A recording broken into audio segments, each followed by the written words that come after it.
I've had multiple album release parties and mixtape release parties. I love it. Hey, if actors can play sports and if rappers try to act, then why can't athletes do other things? 100%. Don't put us in the box. Who's the best current athlete rapper? Me, of course. Of course. Okay. Come on, Nick. What kind of question is that? Present company exclusive. I forgot that you're active. Yeah. I'm going to surprise you guys. Little Cole Beasley kind of nice with it. People don't give him no respect. I give him Cole props. Beasley. I got to go with Lou Will and Dame Lillard, though. And Marquise Daniels. Damian Lillard's who I thought. Marquise Daniels is hot, Le'Veon too. Bell, I heard the mixtape's not bad, though. I haven't listened to it, I'm not going to lie. But I've heard it's not bad. Cole Beasley's nice. And Jenna, did you say 315? Is it 305? That's Syracuse, New York.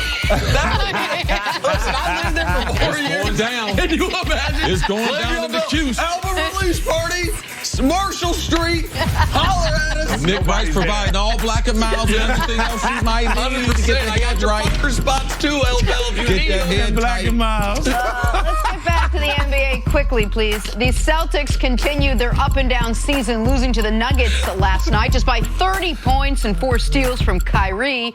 Boston now the 5th seed out east, 1 game back of the Pacers. Stephen, what do you make of the Celtics with 11 games left to go now in the regular season? Well, at this point, I think they're comfortable in knowing that they had a terrible year, but they're trying to figure it out going into the playoffs. They haven't been playing well all year. Kyrie's been solid. We know what Kyrie's going to do. We know what he's going to do in the playoffs. We still worried about the other guys. I think these guys were a different team last year without Kyrie. You know, now Kyrie's here. They have their closer, but it don't seem like everybody's as confident as they were last year. And the players looking like that. I think the coach is still trying to do the same job, but the confidence this team had last year without Kyrie, I don't think they're the same confidence. So team. you don't buy the narrative that it's not a narrative that they have won a much greater percentage of their games without Kyrie than with him. But it is a narrative that are they somehow better without Kyrie Irving? You don't buy that. They don't need Kyrie for regular season. Playoffs, they need him. They're not going nowhere without Kyrie in the playoffs. They can say they won all these games without him during the regular season because nobody really cares about regular season. Playoffs, you don't have Kyrie, you don't have a chance. Right. The biggest problem, though, in the playoffs is that unless you're a veteran-oriented ball club that has potentially won a lot of games and series together, like, we don't know what we're going to get with them. Yes, they're better off with Kyrie, and Kyrie is going to be ready for the playoff. Kyrie's had a great regular season, though. It's not like he's just been trying to, coast to try to get to the playoff. He has had a spectacular season. It's the rest of them are the buy-in. Jason Tatum, did him working out with Kobe and all the other things from year 1 to year 2. People saying, one day you're going to lead the NBA in scoring. Well, really?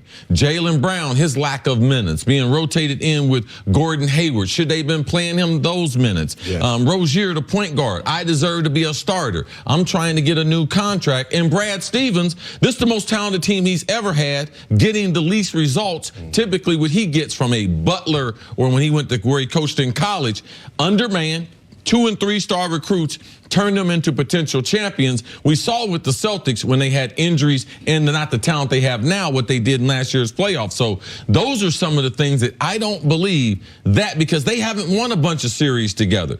If it was Golden State, if it was Houston or some other team, even OKC, I've been like, you know something, I can understand them. It's hard to hit that switch when everyone else has hit their switch also. You don't believe all those things can come together for the playoffs? It would be, to me, it'd be shocking. Listen, the Celtics are, and Indiana's just been disrespected all year long, and I'm going to continue it here. Like, the 4th in the East, we just disregard them. Since they lost Oladipo, I don't think many people believe they can be even Eastern Conference finalists. So there's Milwaukee, there's Toronto, there's Philly, there's Boston. And could Boston beat any of those teams in a series?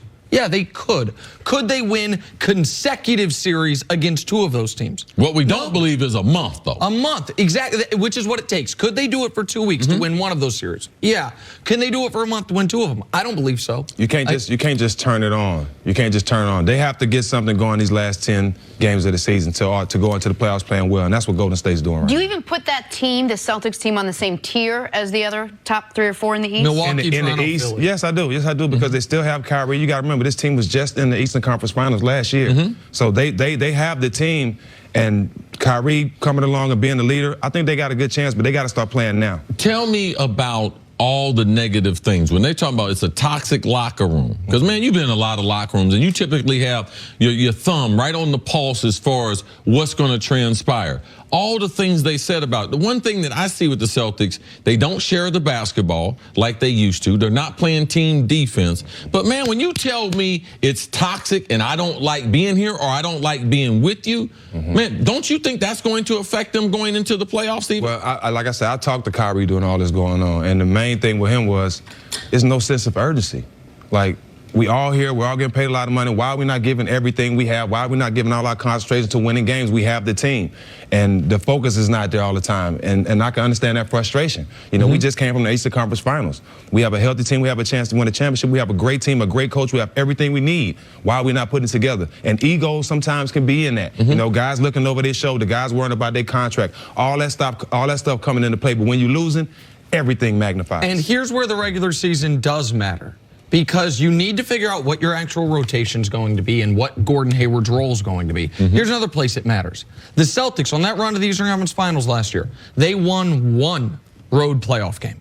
As we sit here today with 11 games left, they will start every playoff series they play on the road. Their best case scenario is that they have home court advantage in one round of the playoffs if they get it together over the final 11 games of the year.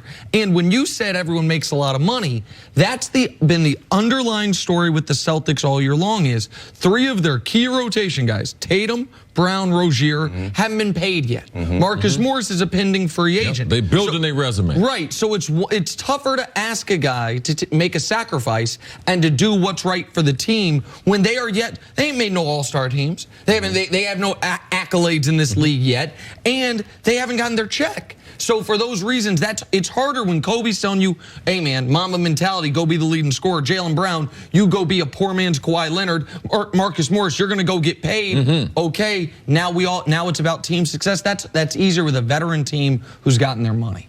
All right, Stephen, thanks. Will you come back tomorrow? Thank you. Yes, I will be. See you tonight, bro. All week. Yes, sir. Coming up, are the Cowboys about to sign a big-time free agent? Next on First Things First. Rotate that cologne on me.